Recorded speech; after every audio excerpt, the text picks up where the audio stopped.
할렐루야. 아멘. 우리 요한복음 4장 1절로 26절 수가성 여인을 만나는 사마리아 여인을 만나는 그 장면을 우리가 알고 있습니다. 우리가 예수님의 일생을 갖다 12부작으로 나눈다면은 지금까지 예수님의 선 존재 1부, 2부에는 탄생, 3부에는 공생애, 우리가 지난주부터 살펴왔던 제 4부는요 1차 유월절을 맞이해서 갈릴리 유대 사마리아 지역을 가셨던 그 예수님이었습니다. 특별히 우리가 그 1차 유월절을 맞이해 가지고 성전 예루살렘에 가셔서 성전 청결하신 다음에 니고데모를 만나시고 이제는 8개월을 예루살렘에서 보내시고 나셔서 갈릴리로 올라가시는 거죠. 올라가시는 과정 속에서 어디를 가셔야 됩니까? 사마리아를 통과해서 올라가시는 거예요. 이렇게 사마리아를. 사마리아를 그 가운데 사마리아 있지 않습니까? 예루살렘이 여기 있고요. 저쪽 사마리아를 통해서 갈릴리 가셔야 되는데 예수님께서 예루살렘에서 8개월 계시다가 갈릴리로 가셔야 되는 이유가 있었습니다. 이때 예루살렘에 계실 때 요한이 체포되었습니다. 요한이 어레스트 체포되었죠. 유태인들에게.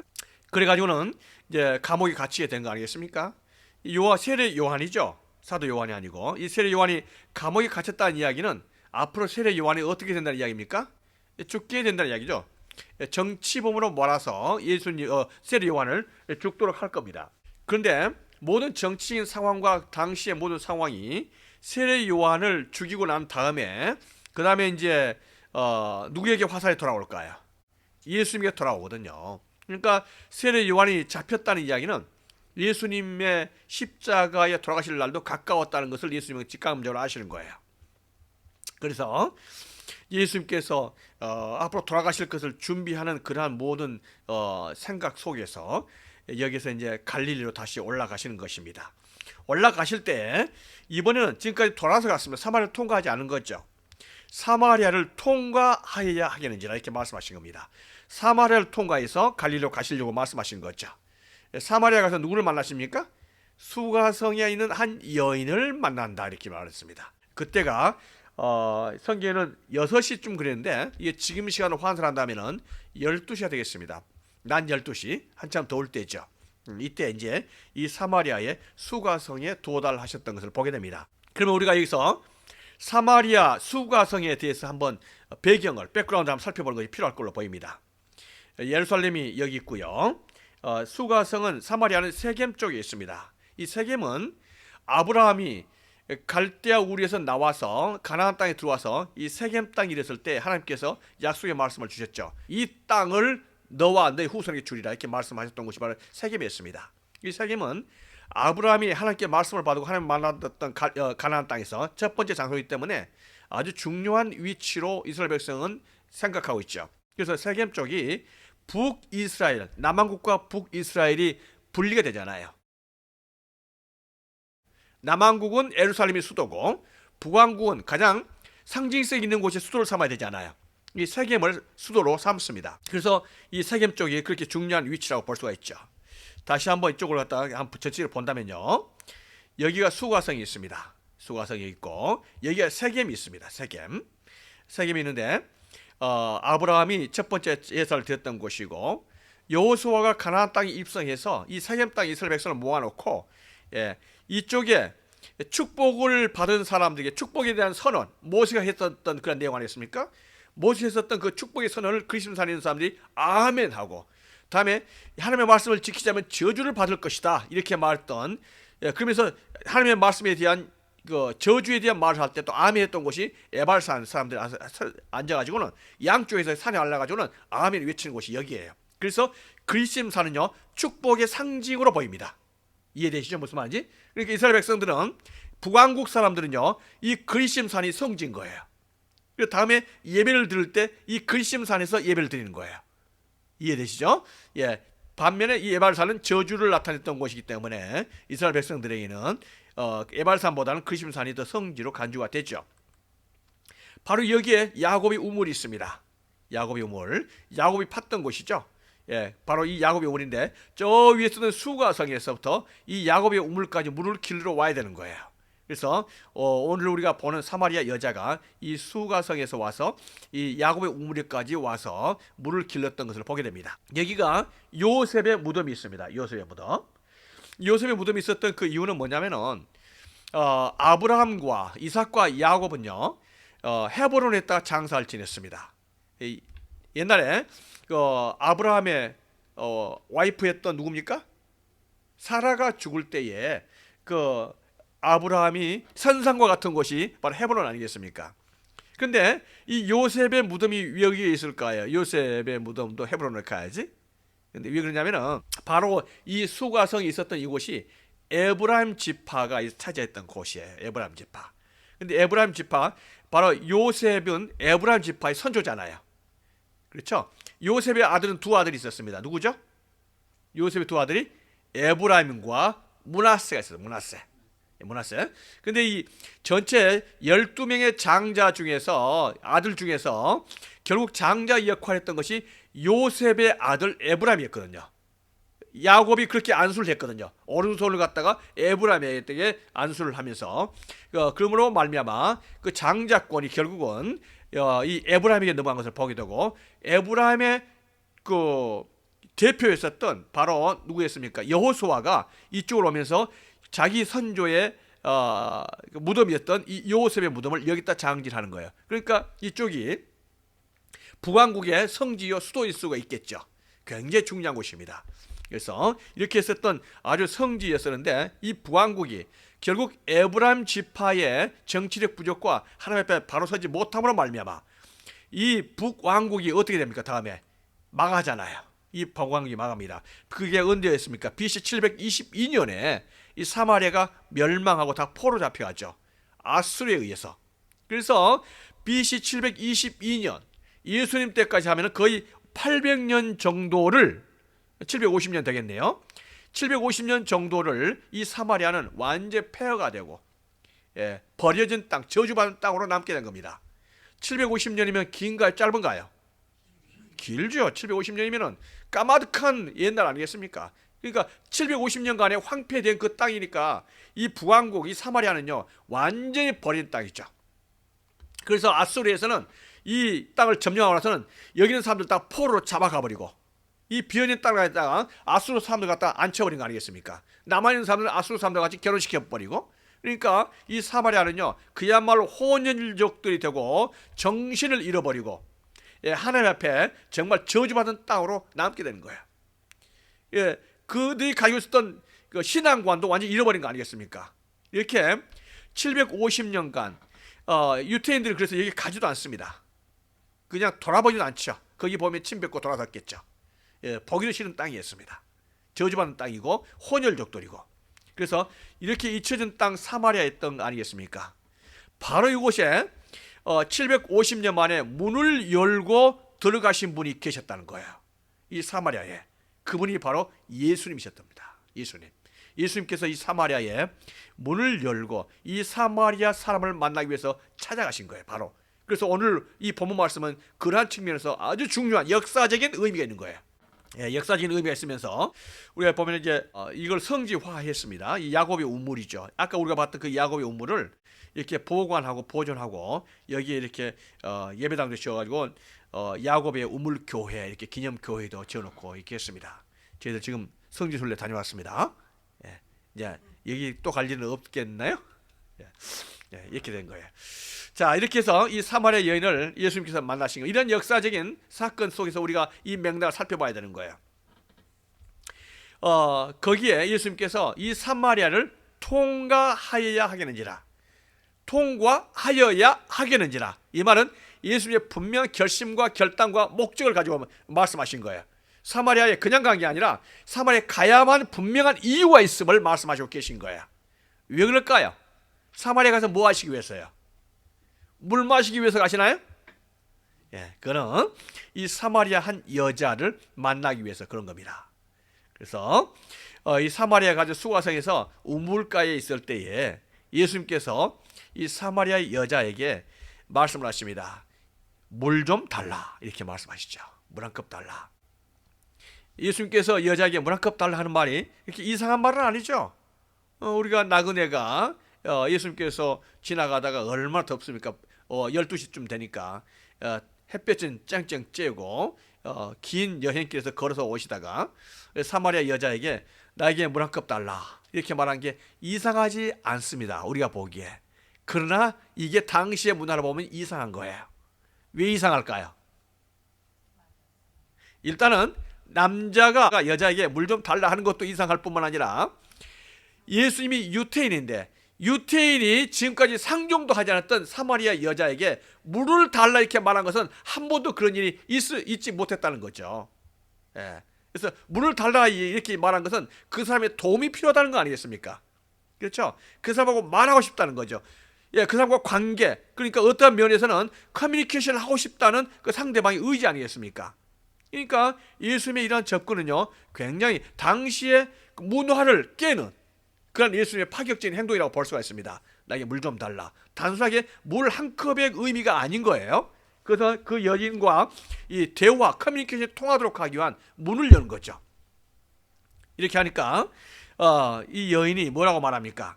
아니 당신은 유태인인데 어때서 이 사마리아 여자인 나에게 물을 달라고 말씀하시는 겁니까?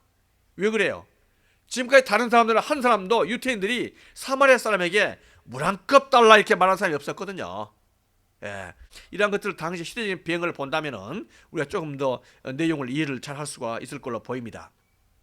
그때 이 예수님께서 사마리아 여자에게 내가 너에게 물 좀 달라 하는 것이 이상하느냐? 만약에 너가 내가 누군 줄 알고 또 내가 가지고 있는 선물, 하나님에 대한 그 gift of God, 하나님의 선물이 뭔지 알았다면 너는 나에게 그것을 요구했을 것이다. 그리고 나는 너에게 물 한 컵 달라고 요청했지만 너는 나에게 생수, living water를 요구했을 것이다. 그리고 나는 너에게 그 living water를 주었을 것이다. 지금 우리가 지난주에 니고데모와 예수님과 대화를 살펴봤습니다. 예, 오늘은요 예수님께서는 사람들 만나서 대화하시는 거예요. 오늘은 수고학생 이 여인과의 대화를 우리가 관심 있게 관찰할 필요가 있는 거죠. 그래서 지금 물 한 컵을 가지고 그게 어떤 단계로 이제 승화된 겁니까? 생수의 문제로 이제 주제가 바뀐 거죠. 예수님께서 물 한 컵 자체 목적인 게 아니고 이 여인에게 지금 대화의 주제를 생수에서 물을 해서 우리가 마시는 물 한 컵에서 생수로 이게 토픽을 옮긴 거죠. 주제를 옮기는 겁니다. 이렇게 할 때 이 여자가 예수님이 하셨던 그 말씀에 예수님에게 꼬박꼬박 대꾸하면서 이야기하는 거죠. 아니 주님이란 말은 선생님이라는 뜻이죠. 선생님, 물 기를 그릇도 당신은 가지고 있지 않지 않습니까? 두리박도 없고, 그리고 이 물은 정말 깊은데 여기서 물 한 컵 마시기도 쉽지 않지만은 당신이 그 생수를 가지고 있다는 그 생수가 뭡니까? 당신은 아무 도구도 없는데 어떻게 생수를 꺼낼 수 있습니까? 그리고 지금 우리의 조상 야곱이 이 물을 주어서 지금 우리 조상들도 먹었고 우리도 먹었고 우리 후손도 먹을 겁니다. 우리 가축들도 먹을 겁니다. 이 물이 참으로 귀한데 그럼에도 불구하고 이 물은 날마다 와서 길러야 되고 관리해야 되는 그런 위치에 있는 거예요.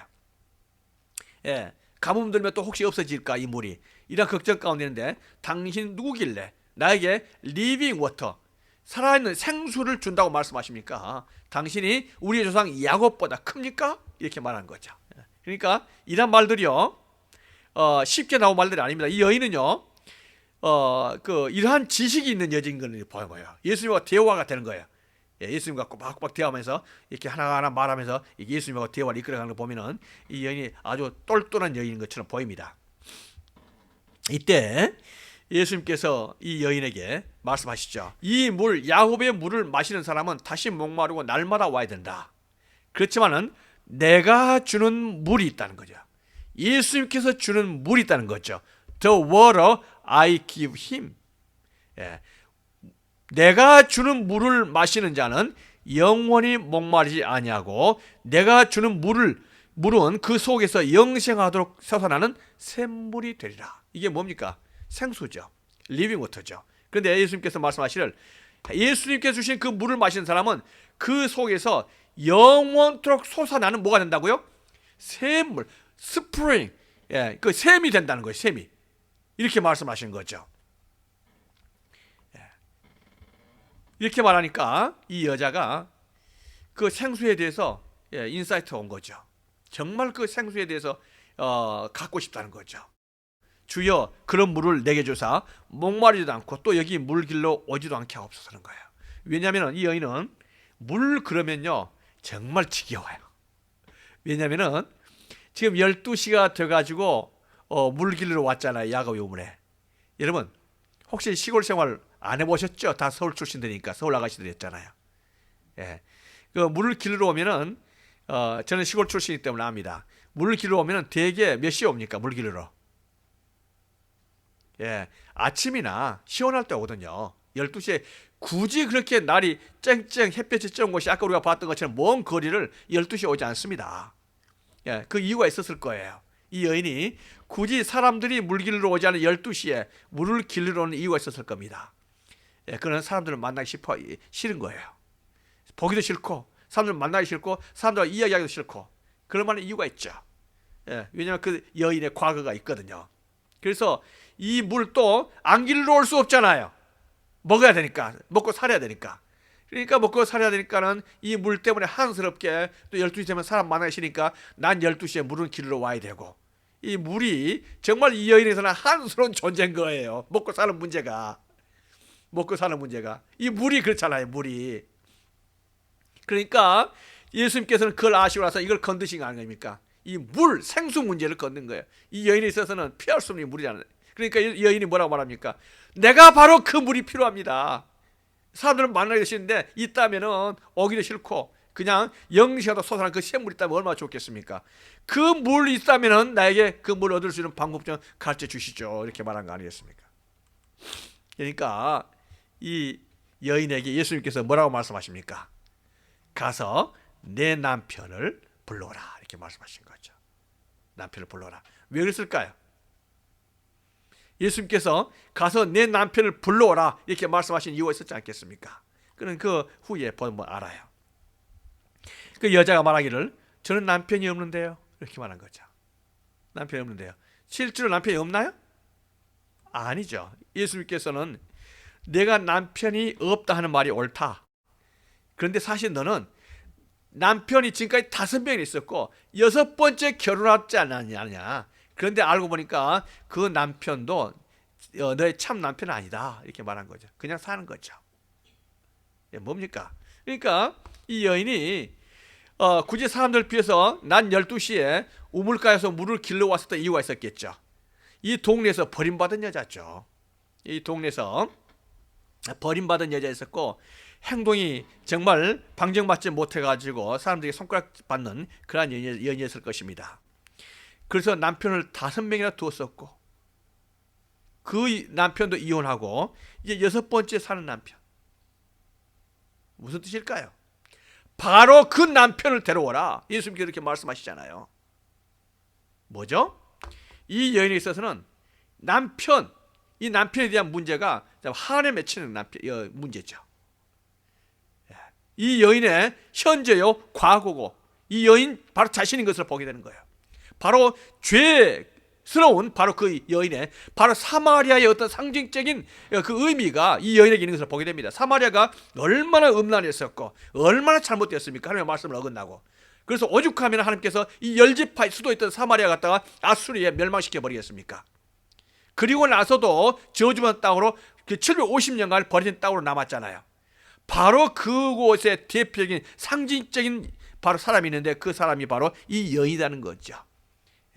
남편을 5명이나 주었고 6번째 결혼을 했지만은 아직까지 만족하지 못하고 그야말로 바람난 여인의 대표적인 상징. 예수님께서 바로 그걸 꼭 집어서 내 남편 데려와라 이렇게 말씀하신 것 아니겠습니까? 예수님께서 생수를 그냥 주실 수도 있죠.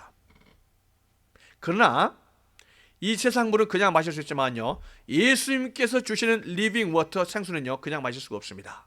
반드시 그 전에 해결해야 될 문제인 거죠. 그는 물이 솟아날 수 있는 그 우물이 솟아날 수 있는 그 물이 입구가 다시 막히지 않도록 죄의 문제가 해결되기를 예수님께서 바라신 거죠. 이 여인에 있어서는 가장 큰 죄가 뭐였습니까? 바로 죄의 근본이 남자 문제. 남자 문제. 아마 거기는 어떤 이유가 있을 것입니다. 마치 우리가 룻을 아니 루시 아니죠. 라합을 살펴볼 때 이 라합이 단순한 기생이라기보다도 여사제였었고 그러면서도 어떤 영적으로 민감했었던 그러한 여인이었던 그러한 것을 우리가 옛날에 배운 적이 있었지 않습니까? 우리가 이 여인을 볼 때 수가성 여인도 마찬가지입니다. 이 남자가 그냥 좋아서 이렇게 했다기보다도 어떤 면에서는 정말 기구한 운명이라고 볼 수가 있죠.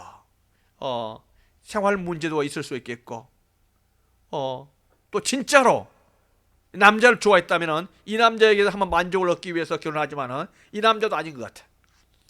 또 그러다 보니까 또 저 남자 결혼하고 또 저 남자에게 기대하면은 원하는 게 얻을 수 있을까 생각했지만은 또 살아보니까 그게 아니에요. 실망하고 또 차고.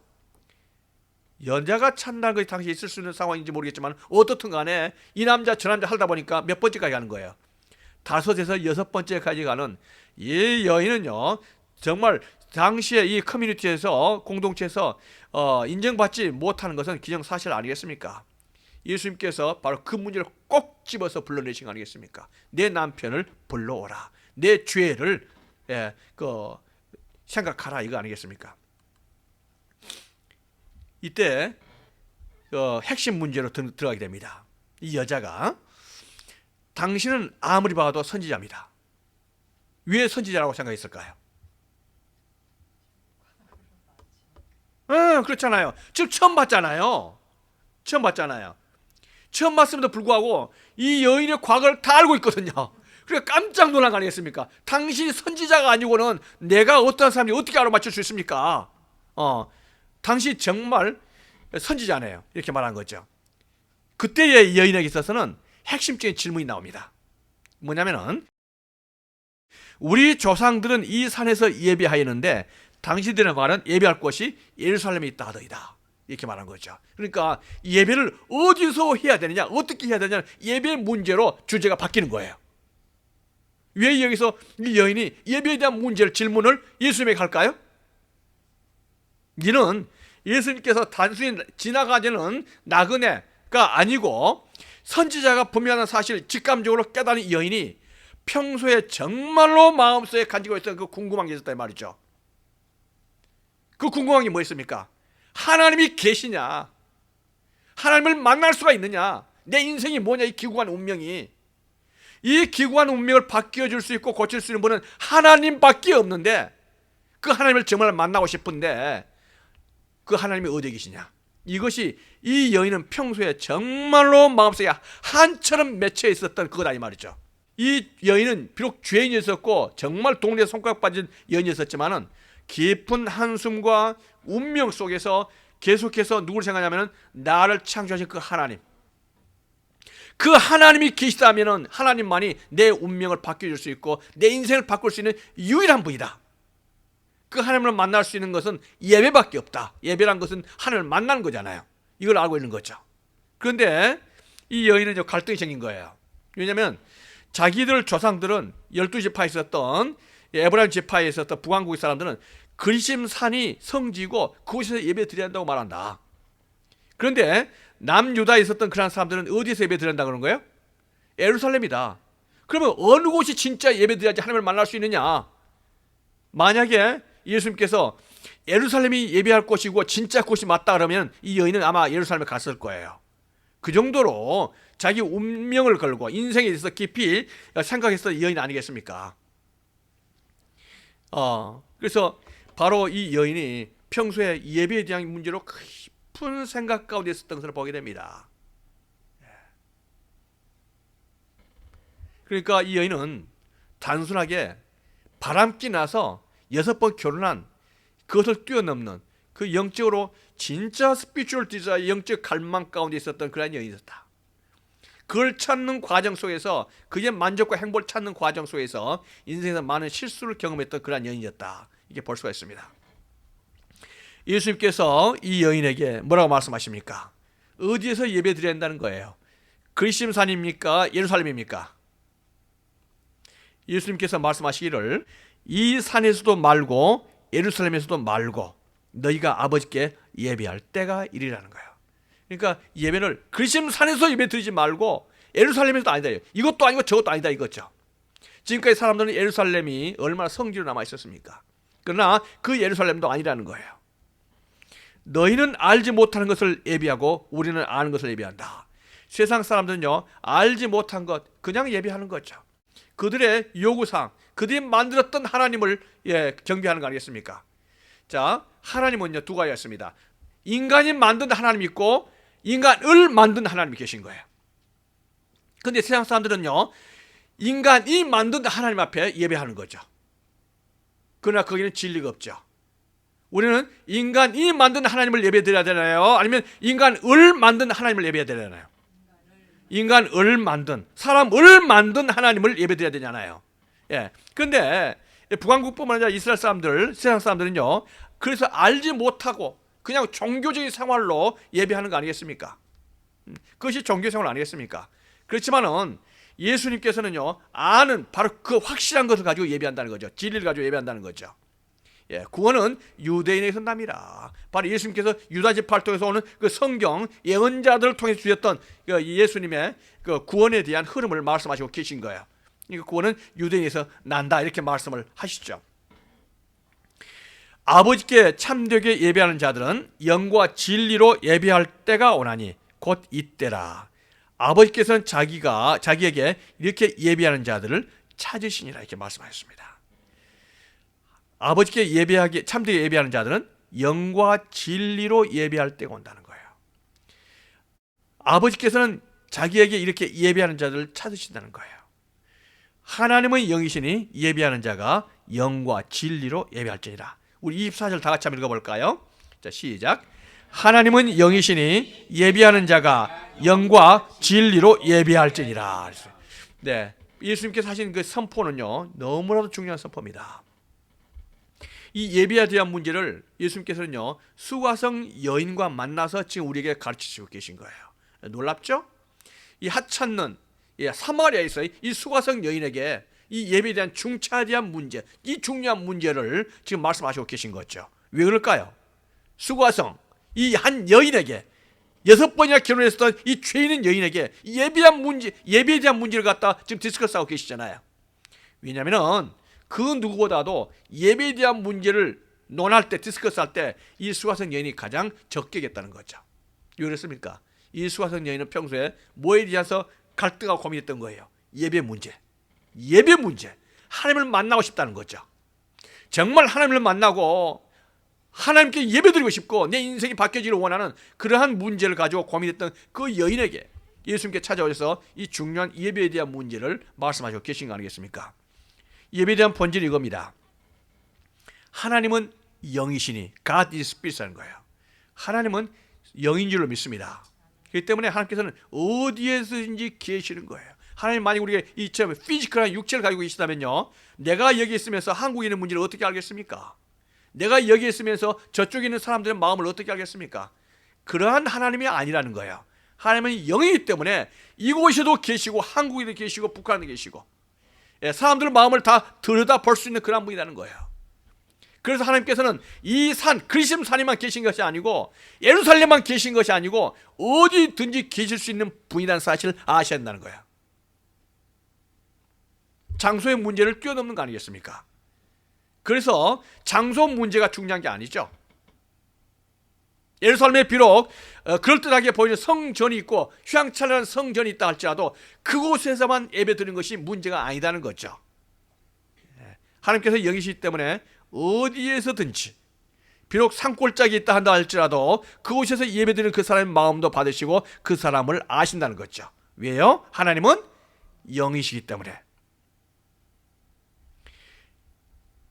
예배하는 자가 영과 진리로 예배할지라는 거예요.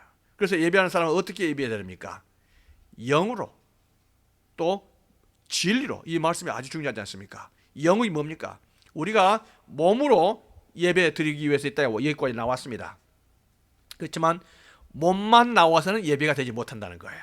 뭘로 예배 드려야 한다는 겁니까? 영으로, 마음으로, 영으로. 그러니까 몸만 왔다 갔다 하는 것을 하나님께서는 다 아시죠. 그러나 그것이 하나님께서 받으신 예배라는 거예요? 아니라는 거예요.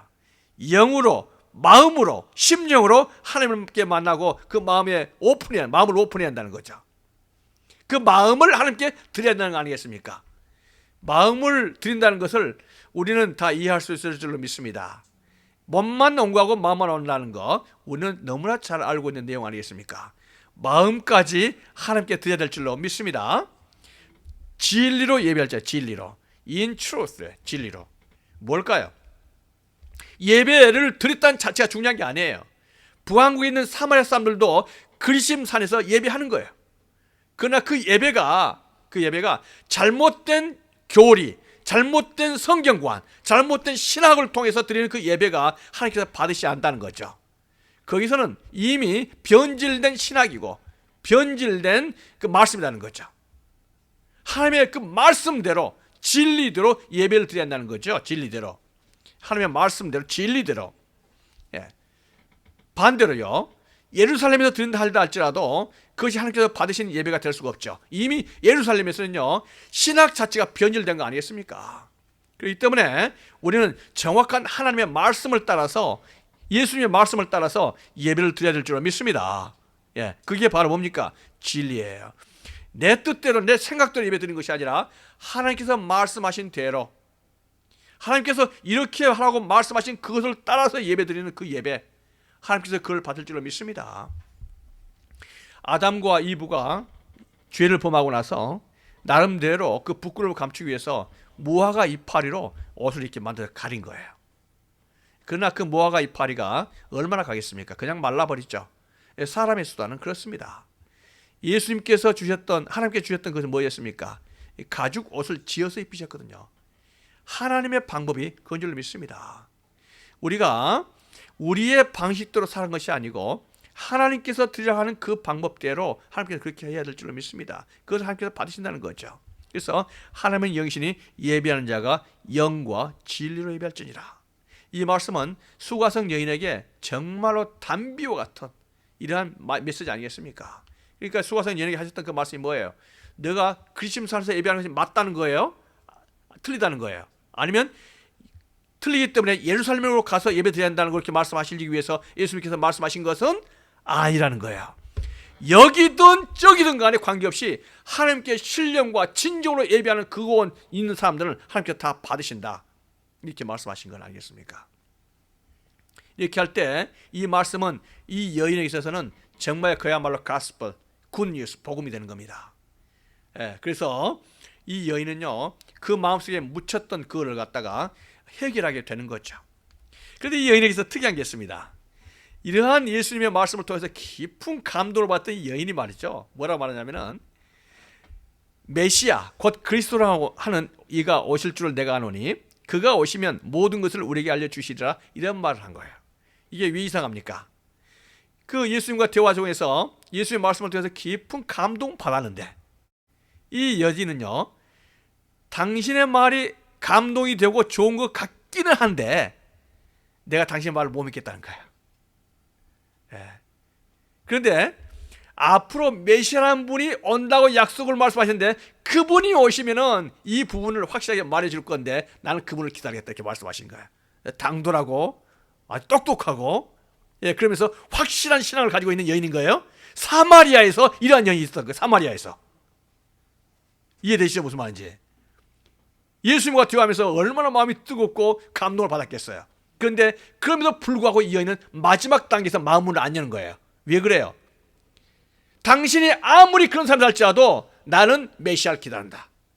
메시아가 온다면은 그 말씀을 나에게 확실한 진짜 right answer를 주실 건데 내가 그분의 말을 믿겠다 이렇게 말씀하신 거예요. 놀랍죠 여인?